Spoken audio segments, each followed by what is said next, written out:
Hello, everybody. Welcome back to another segment of the Pivoted Success podcast, hosted by our friend Sean Cochran from TCC Canada and myself, Jared Goldsmith from eSAX Virtual Events. Today, we're very pleased to be welcoming Don Lachance, who is a certified grief and loss specialist. Don, thank you so much for joining us today. Thank you for having me, gentlemen. Now, Don, a lot of the times during COVID, we're hearing about the mental health issues that so many people, in particular entrepreneurs, are facing. So I think this is very, very timely to have you on. Thank you for joining us today. Don, let's talk about a little bit your background. Who are you and what are you all about, please? My name is Don Lachance. I'm an Ottawa native, born and raised here, 68 years old, recovering alcohol and drug addict.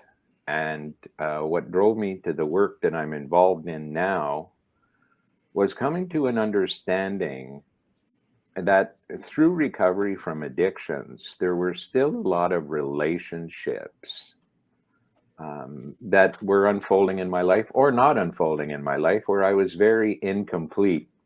And it's interesting that you mentioned about the emotional elements or the mental elements, the psychological elements that people are dealing with right now.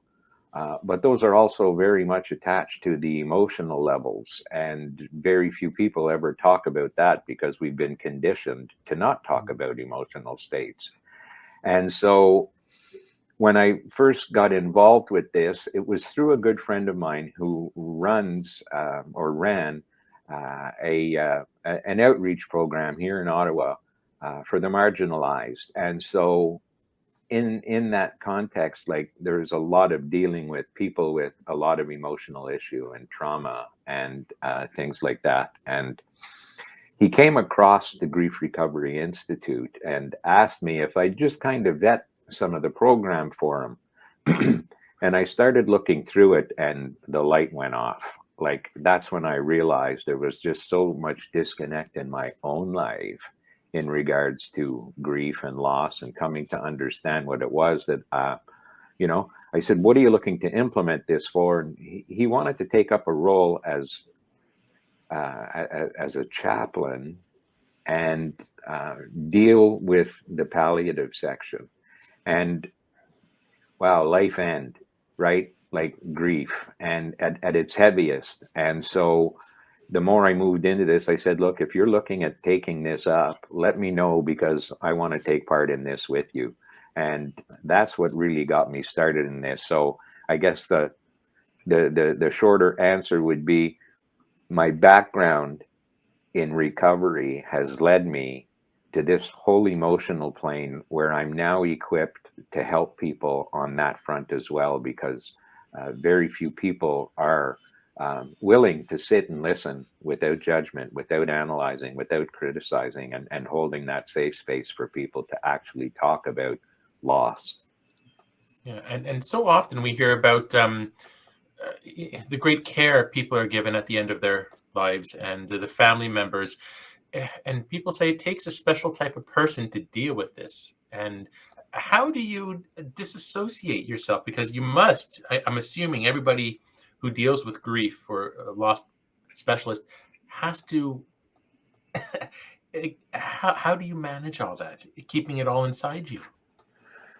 Well, that's really kind of the thing. It's not ours. We don't do the work. We help people do their own work. And there's a big difference there, right? Like I don't take things on. One of the terms we use is that we are merely hearts with ears. And if you think about any time you've experienced any kind of loss, people don't know what to say. People don't go to funerals and things like that because it's awkward for them. They make me very uncomfortable. I don't know what to say and I don't know what to do. And the crazy thing is, you never have to say anything. You never have to do anything. But we feel this tug at our hearts and we feel this angst and this pain for people, and it's awkward. So we don't show up. So when it comes to doing this work, we don't take it on. We simply hold safe space for people to actually be able to walk through their discomfort, their turmoil. Right, right. Well, thank you for that. Before I give Sean an opportunity to ask a question, a lot of the times during COVID, people are grieving for a multitude of ways. It doesn't only need to be for a loved one, family member, friend, etc. They could be grieving issues about their business and their whole concept of entrepreneurship because COVID's thrown everything for a loop. Before we talk about how you were affected by COVID, do you have any thoughts, Don, about how you can help entrepreneurs deal with some of the grief issues that they're facing? Well, that's a great question, Jared. And one where most people are ill equipped or completely ignorant of the fact that the same emotional turmoil surfaces for any form of loss. And we typically attach grief and grieving to the loss of a loved one. So I think it's really interesting that you bring that up, because there are other forms of loss, and they're referred to as intangible losses. And they encompass things like loss of safety, loss of trust, loss of self worth, loss of innocence, loss of dignity. And I don't know very many entrepreneurs who've undertaken their endeavors who've been affected by business shutdowns, not being able to provide for families. And now we look at the list of uh, intangible losses that come into play here, and the world is grieving in a big, big way. And the unfortunate thing is, the majority of people are completely unaware of what's unfolding for them, and have no way through it, because there are very few people equipped to be able to really kind of walk them through that dilemma. That discomfort is really what it is, because all of our lives we've been conditioned not to deal with grief. Yeah, Don, you make a good point. And I mean, it is something that we hear more and more about, is people's concern for others and people's mental health during these unusual times, right? And just even identifying the loss that you're talking about is so hard for so many people, because we do associate it with the death of somebody we knew or something like that, not the death of our happiness, the death of our safety, the death of our all these other things, right? So especially for entrepreneurs who have sort of been struggling through this, some worse than others, it's really important that people start to look at those things more as loss, and dealing with sort of grieving of the things that they've lost throughout this, right? Well, understanding that, Sean, and everything, right? Like, things come to us in three phases, like awareness, and then we acknowledge, and the wrestle from acknowledge to acceptance is the emotional disturbance that takes place, because that's typically the journey from the head to the heart. And we want to keep everything in our heads, because that's where we figure stuff out. That's where we compartmentalize. That's where we get to turn things off. We don't get the same luxury of doing that when it comes to things of the heart. Yet we're conditioned to not feel and not do those things. And it goes way back, right? Like, think about, here's a perfect example that really kind of blows people away when we begin talking about this. Have you ever moved as a child? Yeah. What happened? Like, I talked to Jared about this, and when we first started speaking, and he was very fortunate, because the move was within the same neighborhood, kept his friends, stayed at the same school, and all of that. When you moved, were you moving to like a different city or a different location?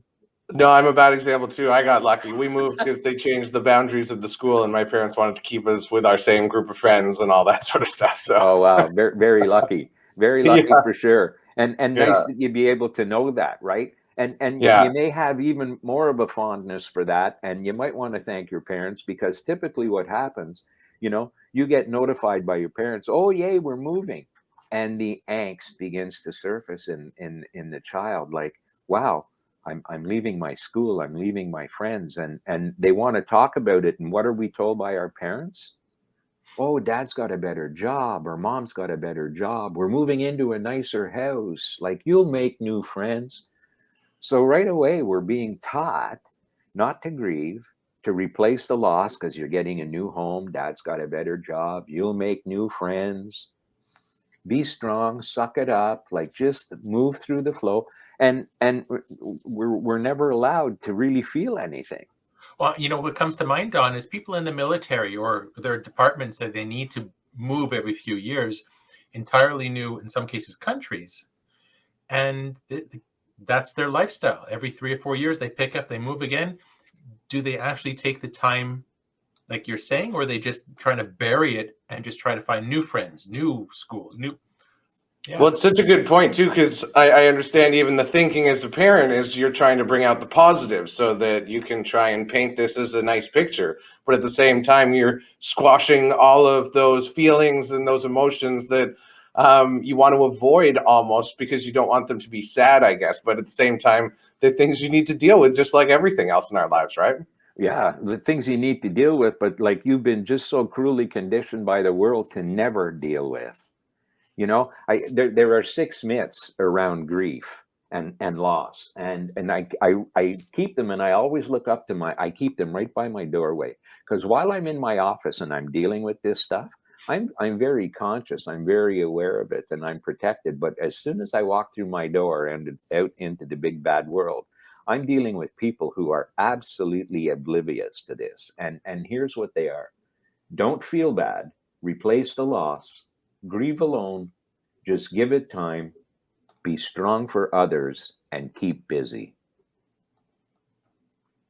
And those beliefs are drilled into us. We're conditioned with that stuff from early on. Like the moving was one example. You come home from school and have had a rough day at school, somebody bullied you, or something really unfortunate unfolded at school, and you come home and like, mom, like I got into a fight at school today, and like I got hurt, and oh dear, here, you go watch TV, here's a cookie. And wow, they're what we're really being told is don't feel bad about anything that happened. Like, here, have this cookie. So what do? We take the cookie, we go in, sit in front of the TV, we feel different. We don't feel better, we feel different. So we disassociate, we don't look at anything that's happened, and here we are. The conditioning just gets reinforced. Hmm. Let's talk about COVID, Don. How were you affected by COVID? And then we'll ask you about how the grief counseling has been affected as well. Well, I've been affected by COVID the same way everybody else has, Jared. You know, when you think about this, the world is losing on so many fronts, and not being equipped, not even with the knowledge of not understanding what's unfolding.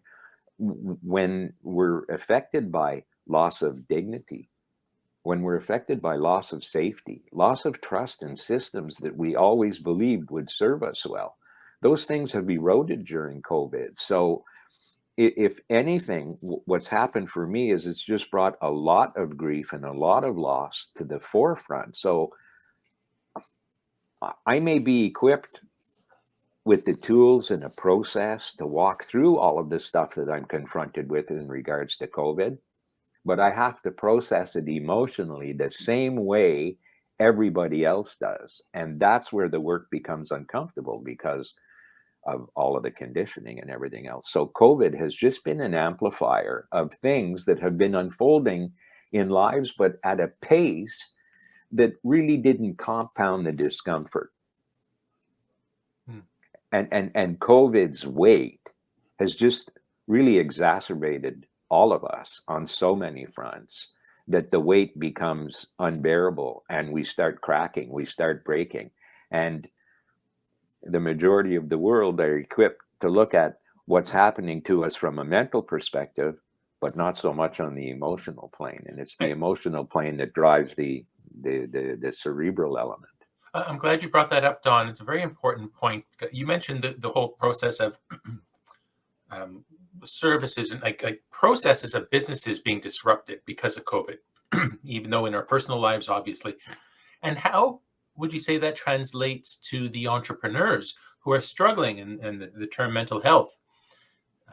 I guess this would relate to that. The loss of, you said, stability, and yeah. Well, and it's at that much deeper level, Jared. Like, that's the thing that's confusing for so many people, because we're unaware of that weight And when you look at the intangible losses, when you look at something like loss of self-respect, and we introvert, we want to look inside, but we don't know how to do that.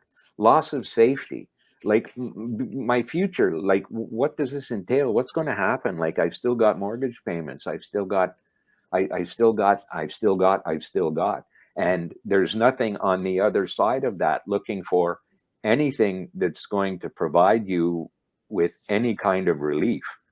So you're stuck emotionally, never mind the tangible elements that can be put in place because of structures for support and things like that that come into play on the financial fronts, like some of the measures that were put in place to alleviate some of that stress was simply just putting it off for a later date. And now what am I going to do? And now how am I going to deal with this? And their businesses haven't come back, and the world has changed. And we look at what's unfolding right now, people leaving jobs. The world got slowed down, whether it wanted to or not.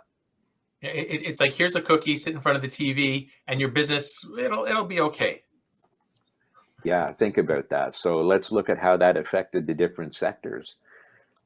People who were earning minimum wage, or even if you look at the service sector and things like that, where they weren't, all of a sudden it was like eureka, like I've got it made. Like I don't have to go out, I don't have to do anything, and I'm okay financially now. I'm better off financially now than I've ever been for a lot of people. But let's peel back a layer and look at what happens just on an emotional plane. I'm no longer contributing, so where's my value?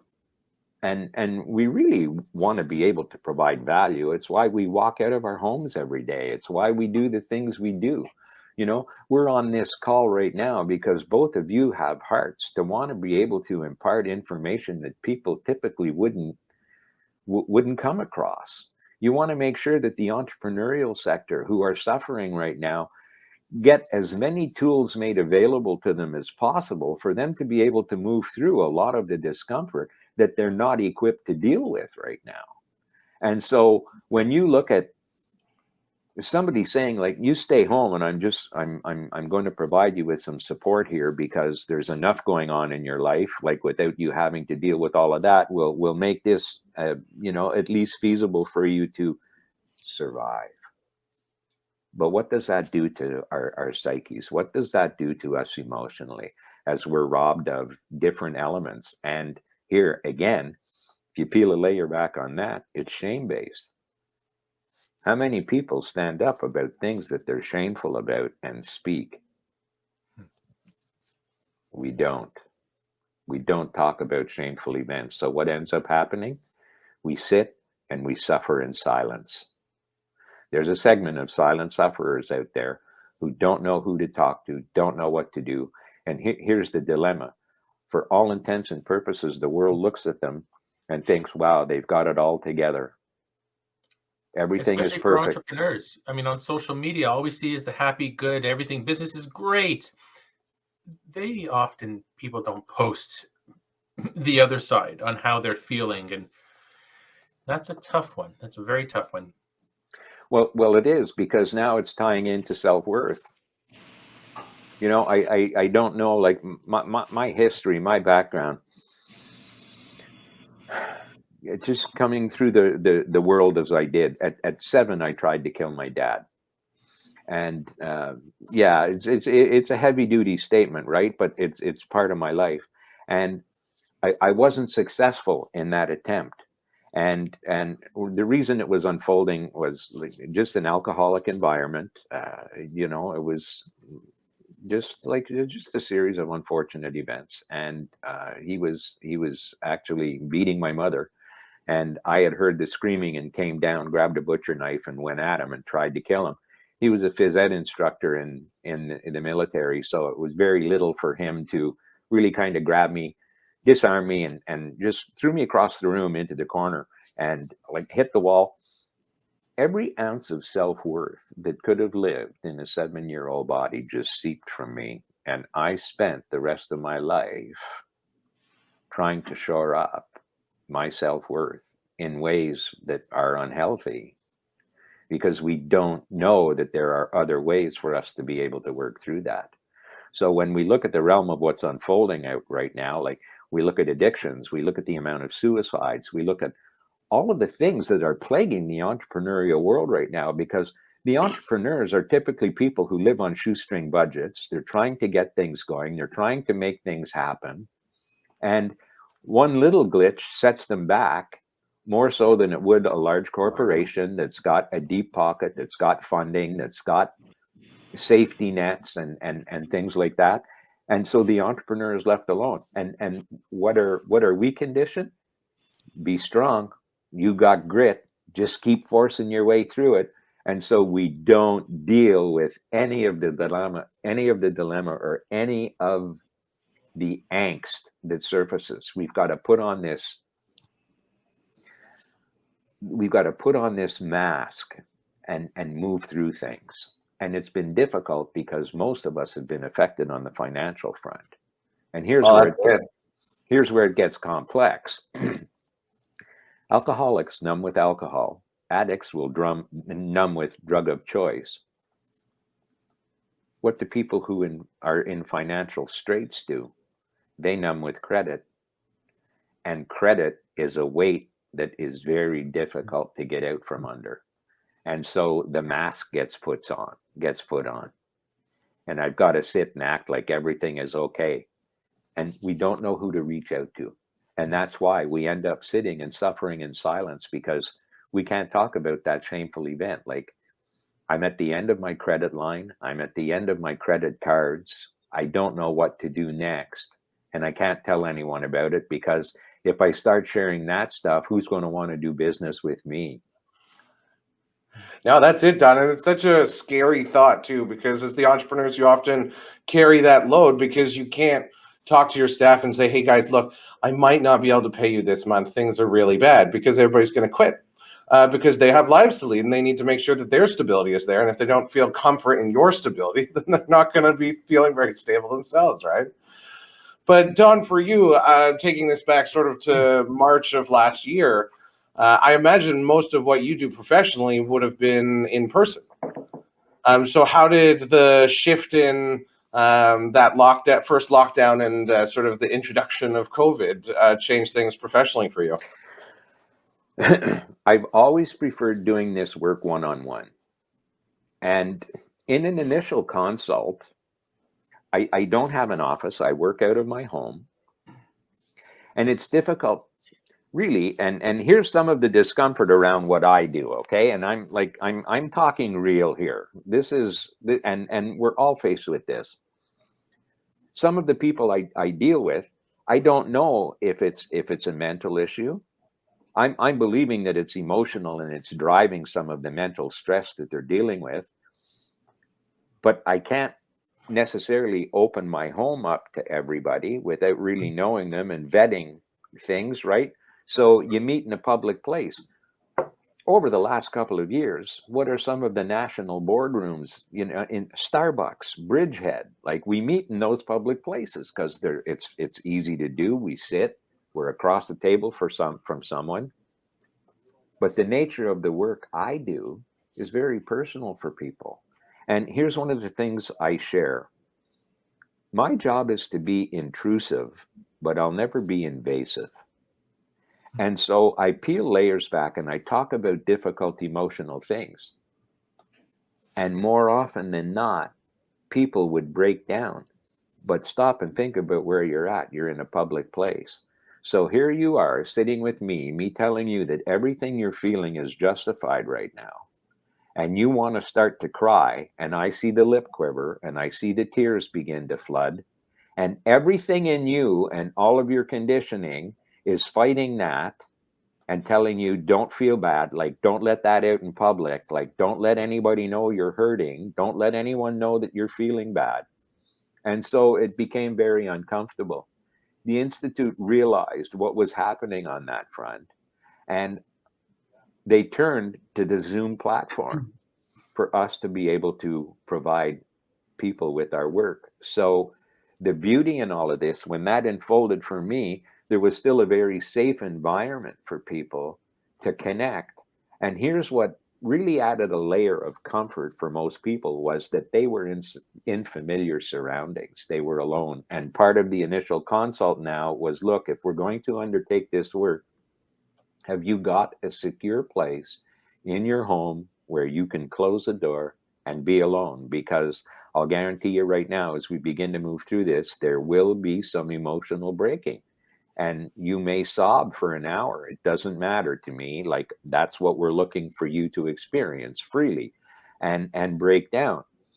Have you got a place where you'll be comfortable doing that in your home? And 9 times out of 10, yes, they do. And if not, well, can we make arrangements to have whoever may barge in on you be either out of the house and just provide you with that safe space you need? So the difficulty for me, like March 1st, was the amount of people that needed help. That's what really happened. I had platforms where I could meet and we could talk and we could converse, and it was safe for people, and they could let their veils down, and they could actually feel, some of them for the first time ever, and connecting on real levels. Have you So found switching over to sort of the online world was almost a bonus because you could finally help sort of vet these people as well as give them comfort of safety of their own home, right? Instead of being out in public and, like you said, trying to fight their urges, because again, nobody wants to embarrass themselves because it's not, I don't know what you want to call it, socially acceptable to be weeping in public or whatever it is, right? But think about that, Sean. To embarrass myself because there's been an event unfold that is so painful, it wants to make me cry. And I'm sitting somewhere, and rather than simply cry and feel that, I have to fight that back and look at the terms we use. I don't want to embarrass myself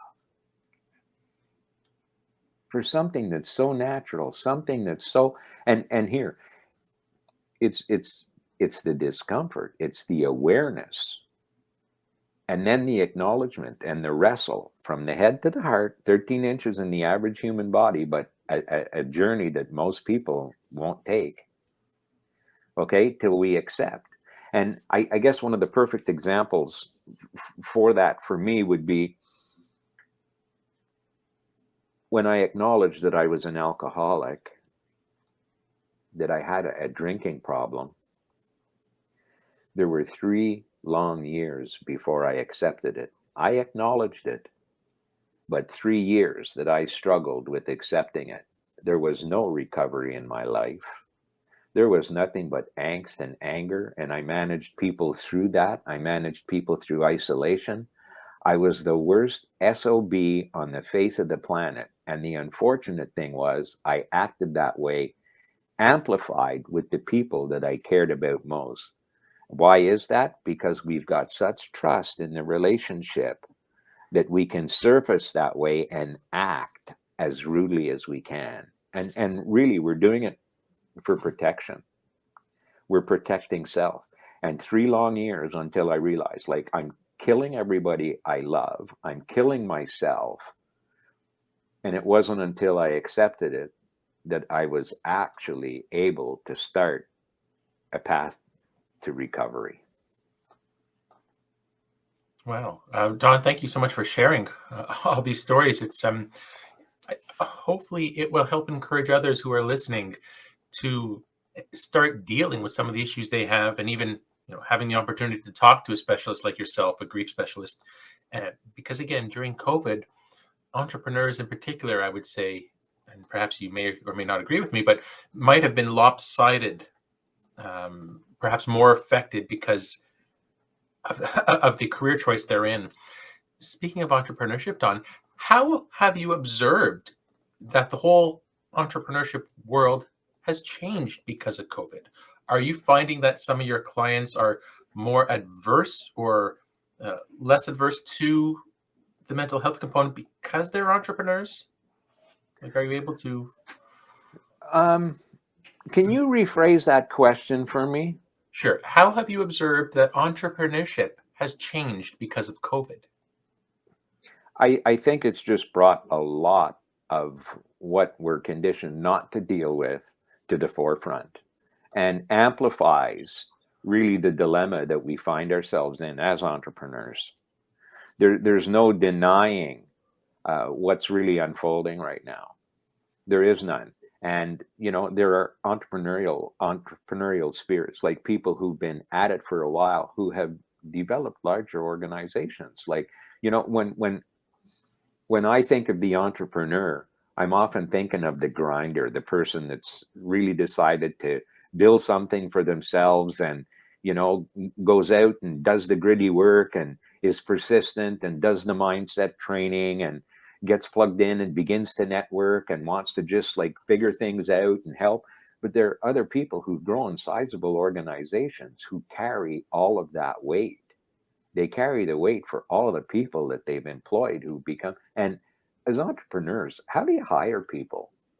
You hire people based on relationships, and yeah, skill sets come into play, but there's always got to be that connection, that social connection, that emotional connection with people, so that there's comfort, so that you're like-minded, so that like-hearted, even like on the mission that you're on, right? You want everybody running in the same direction.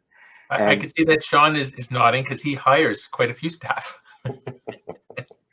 Well, and it's our makeup, right? We want the people to think like we do, and we want them coming to us thinking like we do. It's not necessarily always maybe the best thing, but from the entrepreneurial perspective, the person that's really kind of taken on a role of their own, and looking to just build a different idea, learning to ship a product, who's taken on just a segment of the world where they've detected a problem and want to provide a solution. And it's exhausting, because the resources are being pulled out from under them, and resources for the typical entrepreneur are the amount of relationships that you get to establish. And part of my Facebook profile, like I'm a professional dot connector. I just love entrepreneurial spirit. Like I do. I just love networking in and of itself, just as a form of communication and interaction. I just love that, and being able to connect. And so what has to happen on that front for the typical entrepreneur? You've got to develop relationships, enter into meaningful conversation. I don't think anything on the face of the planet converts better than conversation, for whatever we're doing, whether it's imparting ideas, whether it's moving something across a floor. It all begins there. And so we just need to be whole on an emotional front to be able to do that, to be able to not withstand, but be able to absorb and know that there's a path forward from the discomfort that surfaces. And COVID's been very ugly on that front for everybody. Nobody has escaped this. Nobody. It doesn't matter who you are or what you do. We have not. I think part of that's too, we keep hitting these points where we think, oh, well, it's over, I think now. And then you get that next wave and things sort of roll back and you're like, okay, it's not over then, I guess. And I think it's going to be a long time, even if it was over, for people to get past the emotional damage and all of that stuff, right? So, I mean, like you've been saying all along, it's a lot of stuff that people are going to have to look at, as uncomfortable as it is, to try and cope with what we've been through. Because hopefully this is a one-off and we don't have to deal with this again in our lifetimes, but it's pretty significant in terms of sort of world events, right? It's interesting that you share it that way, Sean. When you talk about the things that have surfaced and the things we need to look at, we can't help but look at, because they're obvious, they're blatant, they're in our faces. Never mind the angst and of the unknown of a new wave, or this being over, not really over. What about the situations that we find ourselves in right now that we don't have answers for? Those things, yeah. That the discomfort is so loud. The old expression, your actions are speaking so loudly, I can't hear what you're saying. And we're like that. Like, and COVID has really set the stage for that. Who can you turn and talk to or look at or sit and have coffee with that hasn't been affected, and everyone's trying to scramble to try and make sure that they come out the other side of this, whatever that is. And without getting into all of the divisional things and the camps that are being created and the discomfort on those fronts, like just the differences in families, like what's happening on the emotional front and those things for people who, and I don't want to get into all of the politicking, and I don't want to get into it. I'm looking for solutions on that front to help people deal with that angst and that discomfort. Family members who are just adverse to the vaccination, and those in the family who are really adamant that that's the way to move forward and that's the only way that we're going to cure things, and the division that gets caused, and how do we deal with that? And there's the reality of all that that's surfacing, and now the mandates that come out, and what has that done to the entrepreneur? There's the entrepreneur who's maybe been part of social circles that can no longer take part in something because they haven't taken a step that someone else has deemed necessary for them to take. All of a sudden now, in a realm where I've had relationships and I've spent a phenomenal amount of time building trust and engagement and everything else, I can't because someone else has made a decision that what I'm doing or not doing is going to alienate me. What do they do with that discomfort? What do they do with that? Yeah, it's scary, and it's certainly some muddy waters right now because everybody's just flying at a very high level in terms of what they can handle right now. So, I mean, just anything extra piled on top is too much. So then these arguments break out between even close family members and friends over the vaccination statuses and things like that, because people are really being forced to make choices that typically we get to make on our own. So looking at the sort of hopefully positive end of things, Don, what are you sort of most excited for in the next sort of 6 to 12 months as we hopefully get back to, I don't want to call it normal life, but the other side of this? The fact that there are more platforms like this and more people like you two who are looking to get words like this out to people so that they know they have some options to help them work through some of the discomfort that we've typically been conditioned to not work through, to just not accept, deny, just tough it out, keep busy, let time Walk it off, heal it. right? Yeah, let time take care of it. Unlike physical wounds turn into scars. They're visible, and they're a reminder of an activity that took place, a misfortune, something that happened. But on the emotional front, we don't scar. The wounds stay open unless you begin to do the difficult emotional work that will allow you to heal that wound. Time does nothing for emotional healing. Well, Nothing. keeping busy as an entrepreneur, I think we take it for granted, but it's being busy in a good way, always working on the business, continuing to be in the business in the future, but just for the sake of busy for the sake of being busy. Like, would you say, Don, that helps to have people process what's going on, or should they just stop, sit at a chair, and just think and try to process it themselves? Do you? See, interesting choice of words, Jared. Just like to sit in a chair and think. I'm saying, yeah, you can do that. But I'd rather you sit in a chair and feel.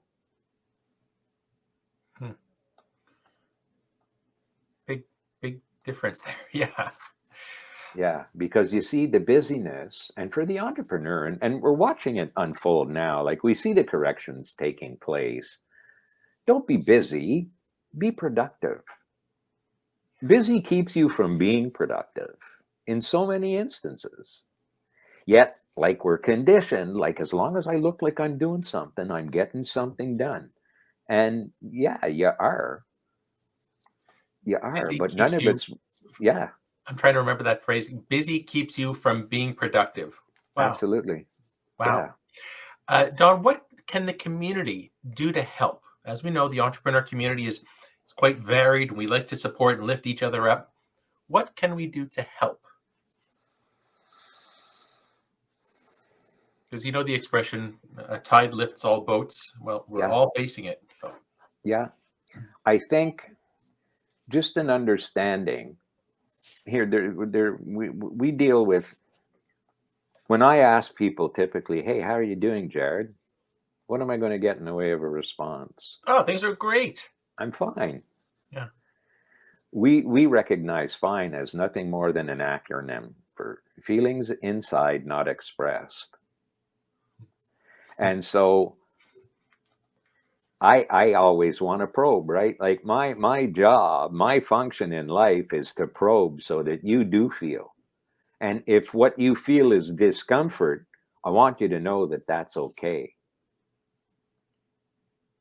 The Because the acronym for only way to the other side is for you to actually experience. And here's the difficult thing, and you alluded to it when you talked about just like the weight of what's happening right now. It's becoming undeniable. And are we really kind of attributing that to loss? I don't think we are right yet. Like, there's still so many other things to blame and so many other areas to look in. And it's always nice when we can look outside and look for a solution out there. But it's much like happiness. It isn't out there. It's all inside. And that's why I keep referring the journey from the head to the heart. That's where the resistance is. Like, that's where the discomfort lies. That's where shame lives. That's where all of those feelings of inadequacy and all of those things surface. And so when people come to us, it's typically because there's been an event that we refer to as like the proverbial straw that broke the camel's back. And it was the thing that happened that just broke everything. And I can't go on. I've got to do something. I need help. I don't know where to look. I don't know what to do. When we begin to educate people around that very fact, look, it's not the one event that occurred. It's the accumulation of loss in your life. Loss is cumulative, and it's cumulatively negative. So when you begin to look at the succession of things that began to happen, and it was one thing after another, and COVID has been cruel on that front, because there's been the breath of hope, and then that taken away, and then that taken away, and it's just this fluctuation of emotional angst constantly. And so people turn to different mechanisms for being able to cope.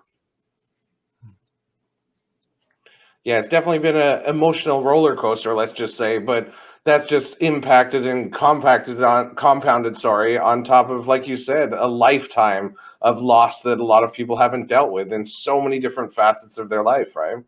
Yeah, it's like a backpack, right? We just keep stuffing stuff in the backpack, and we walk around with it, like, and until all of a sudden the backpack pulls you over, and you're like a turtle on its back. You can't do anything. You can't go anywhere. You can't get up. It's too heavy.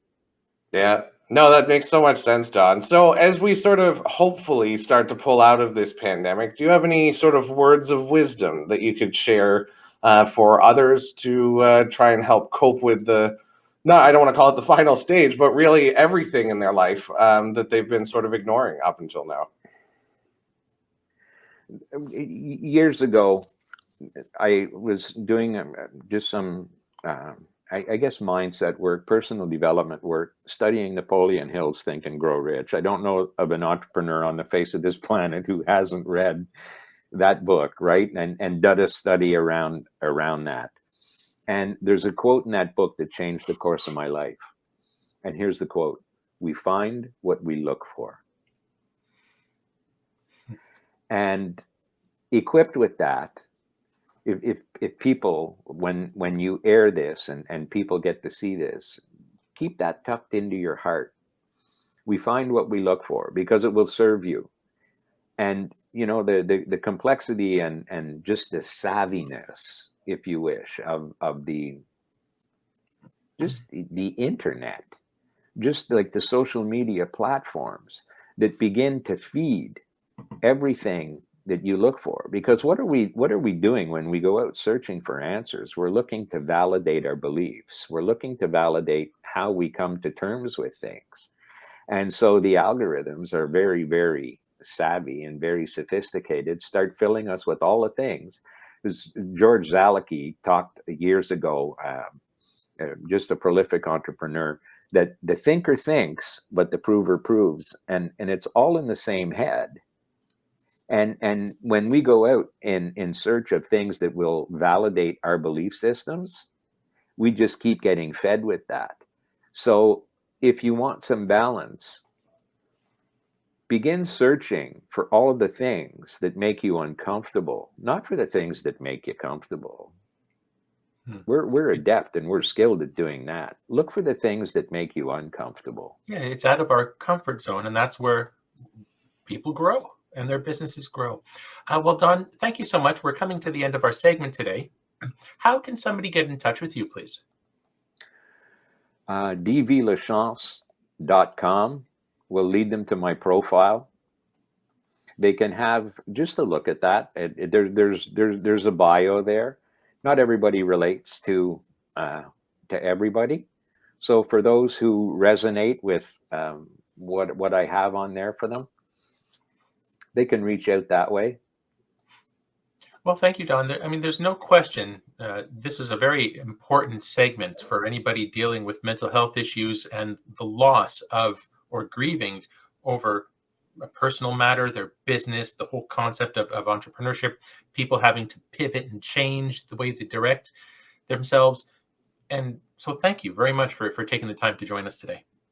Thank you too for taking this on. It's not an easy subject. One, to hear about, but two, to comfortably pass on. So, kudos to both of you for having hearts that want to really kind of dig into some of the ucky stuff that keeps us from moving forward as successful entrepreneurs. Thank you very much, Don. So for today, folks, on the Pivoted Success podcast, we were joined by Don Lachance, a certified grief and loss specialist, joined by our co-host, Sean Cochran from TCC Canada, and myself, Jared Goldsmith from eSAX Virtual Events. Don, thank you again for your time today. Thank you, gentlemen. I appreciate it.